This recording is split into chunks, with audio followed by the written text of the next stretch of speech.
And now, Chapter 15, Killing of Dhenukasura.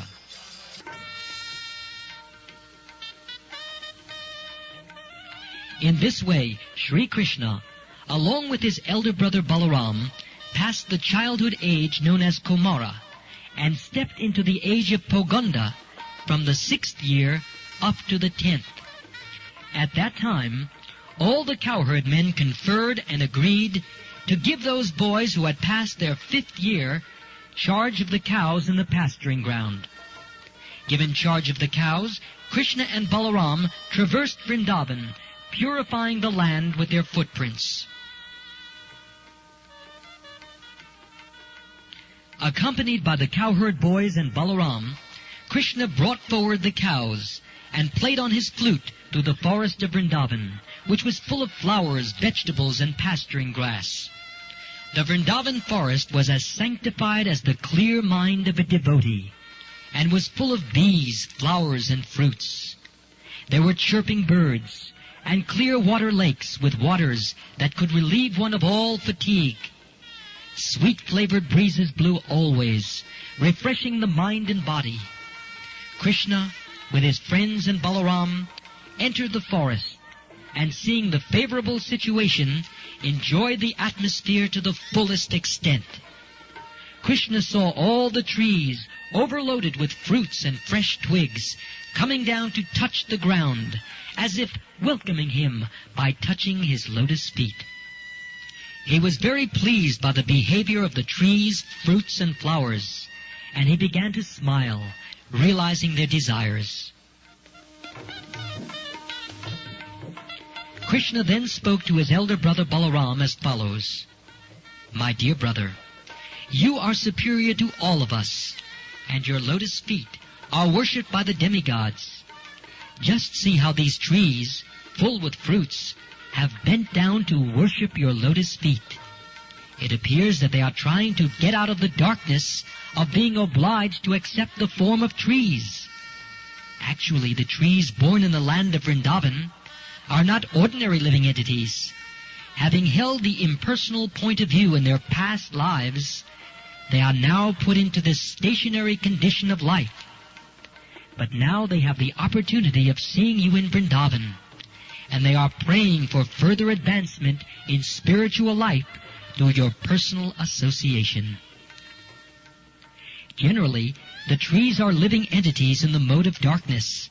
The impersonalist philosophers are in that darkness, but they eradicate it by taking full advantage of your presence.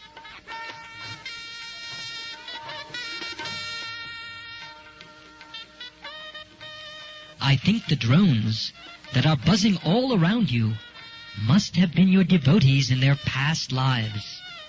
They cannot leave your company because no one can be a better, more affectionate master than you. You are the supreme and original personality of Godhead, and the drones are just trying to spread your glories by chanting every moment. I think some of them must be great sages, devotees of your lordship, and they are disguising themselves in the form of drones because they are unable to give up your company even for a moment. My dear brother, you are the supreme worshipable Godhead. Just see how the peacocks, in great ecstasy, are dancing before you. The deer, whose behavior is just like that of the gopis, are welcoming you with the same affection. And the cuckoos, who are residing in this forest, are receiving you with great joy, because they consider that your appearance is so auspicious in their home.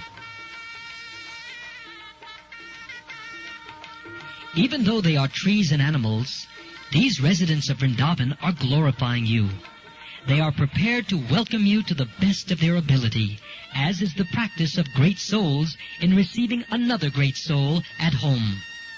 As for the land, it is so pious and fortunate that the footprints of your lotus feet are marking its body. It is quite natural for these Vrindavan inhabitants to thus receive a great personality like you.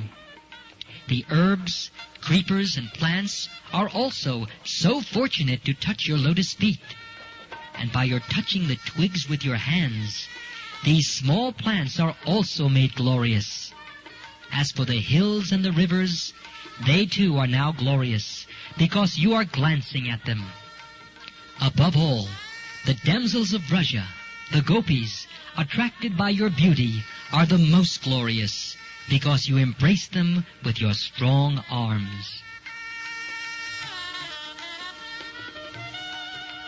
In this way, both Lord Krishna and Balaram began to enjoy the residence of Vrindavan to their full satisfaction, along with the calves and cows on the bank of the Yamuna. In some places, both Krishna and Balaram were accompanied by their friends. The boys were singing, imitating the humming sound of the drones, and accompanying Krishna and Balaram, who were garlanded with forest flowers. While walking, the boys sometimes imitated the quacking sound of the swans in the lakes, or when they saw the peacocks dancing, they imitated them before Krishna. Krishna also moved his neck, imitating the dancing and making his friends laugh. The cows taken care of by Krishna had different names, and Krishna would call them with love. After hearing Krishna calling, the cows would immediately respond by mooing, and the boys would enjoy this exchange to their heart's content. They would all imitate the sound vibrations made by the different kinds of birds, especially the chakoras, peacocks, cuckoos, and bharadvajas. Sometimes, when they would see the weaker animals fleeing out of fear of the sounds of tigers and lions, the boys, along with Krishna and Balaram, would imitate the animals and run away with them. When they felt some fatigue, they would sit down, and Balaram would put his head on the lap of one of the boys just to take rest, and Krishna would immediately come and begin massaging the legs of Balaram. And sometimes he would take a palm fan and fan the body of Balaram, causing a pleasing breeze to relieve him of his fatigue. Other boys would sometimes dance or sing while Balaram took rest, and sometimes they would wrestle amongst themselves or jump. When the boys were thus engaged, Krishna would immediately join them, and catching their hands, he would enjoy their company and laugh and praise their activities. When Krishna would feel tired and fatigued, he would sometimes take shelter of the root of a big tree or the lap of a cowherd boy and lie down. When he would lie down with a boy or a root as his pillow, some of the boys would come and massage his legs, and some would fan his body with a fan made from leaves. Some of the more talented boys would sing in very sweet voices to please him. Thus, very soon, his fatigue would go away.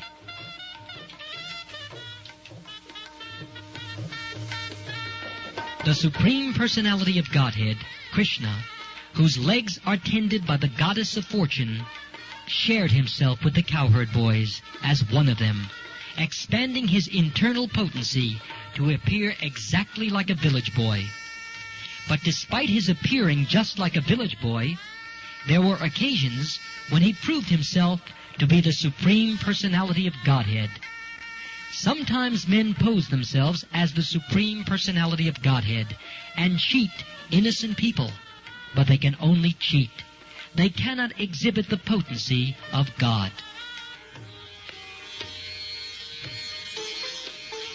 While Krishna was thus engaged in exhibiting his internal potency, along with the supermost fortunate friends, there occurred another chance for him to exhibit the superhuman powers of Godhead.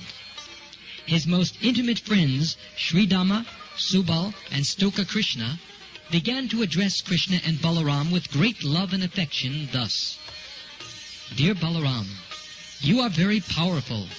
Your arms are very strong.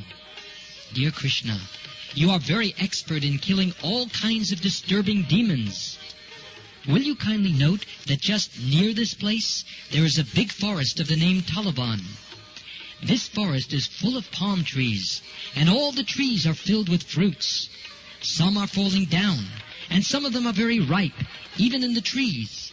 It is a very nice place, but because of a great demon, Dhenukasura, it is very difficult to go there, and no one can reach the trees to collect the fruits.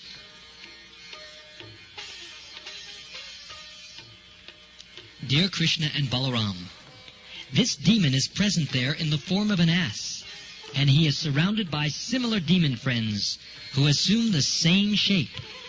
All of them are very strong, so it is very difficult to approach this place. Dear brothers, you are the only persons who can kill such demons. Other than you, no one can go there for fear of being killed. Not even animals go there, and no birds are sleeping there. They have all left.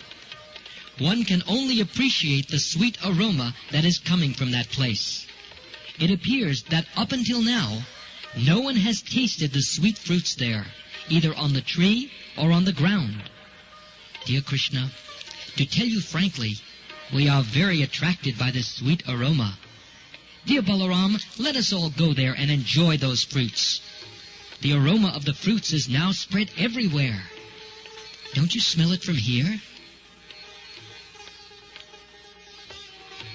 When Balaram and Krishna were thus petitioned by their smiling, intimate friends, they were inclined to please them, and they began to proceed towards the forest, surrounded by all their friends.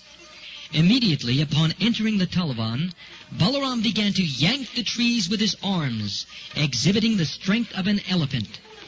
Because of this jerking, all the ripe fruits fell down on the ground.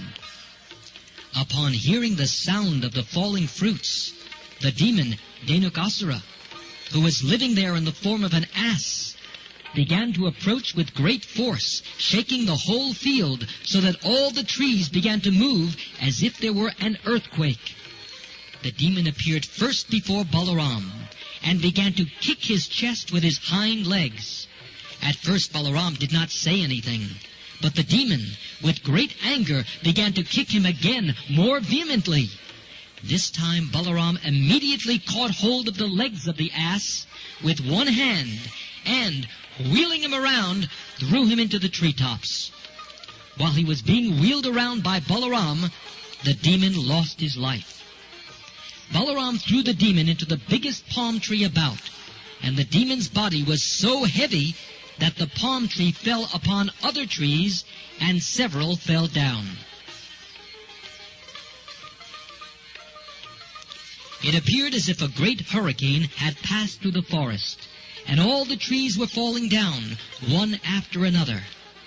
This exhibition of extraordinary strength is not astonishing, because Balaram is the personality of Godhead, known as Ananta Sheshanag, who is holding all the planets on his hoods of his millions of heads. He maintains the whole cosmic manifestation exactly as two threads hold the weaving of a cloth. After the demon was thrown into the trees, all the friends and associates of Dhenukasura immediately assembled and attacked Balaram and Krishna with great force. They were determined to retaliate and avenge the death of their friend. But Krishna and Balaram began to catch each of the asses by the hind legs and exactly in the same way wheeled them around. Thus they killed all of them by throwing them into the palm trees. Because of the dead bodies of the asses, there was a panoramic scene. It appeared as if clouds of various colors were assembled in the trees. Hearing of this great incident, the demigods from the higher planets began to shower flowers on Krishna and Balaram and began to beat their drums and offer devotional prayers. A few days after the killing of Dhenukasura, people began to come into the Talavan forest to collect the fruits, and animals began to return without fear to feed on the nice grasses grown there. Just by chanting or hearing these transcendental activities and pastimes of the brothers Krishna and Balaram, one can amass pious activities. When Krishna, Balaram, and their friends entered the village of Vrindavan, they played their flutes, and the boys praised their uncommon activities in the forest. Their faces were decorated with tilak and smeared with the dust raised by the cows, and Krishna's head was decorated with a peacock feather. Both he and Balaram played their flutes, and the young gopis were joyous to see Krishna returning home. All the gopis in Vrindavan remained very morose on account of Krishna's absence. All day they were thinking of Krishna in the forest, or of him herding cows in the pasture. When they saw Krishna returning, all their anxieties were immediately relieved, and they began to look at his face, the way drones hover over the honey of the lotus flower. When Krishna entered the village, the young girls smiled and laughed. Krishna, while playing the flute, enjoyed the beautiful smiling faces of the gopis. Then Krishna and Balaram were immediately received by their affectionate mothers, Yashoda and Rohini, who, according to the time's demands, began to fulfill the desires of their affectionate sons. Simultaneously, the mothers rendered service and bestowed benediction upon their transcendental sons. They very nicely took care of their children by bathing and dressing them. Krishna was dressed in yellowish garments, and Balaram was dressed in bluish garments, and they were given all sorts of ornaments and flower garlands. Being relieved of the fatigue of their day's work in the pasturing ground, they looked refreshed and very beautiful.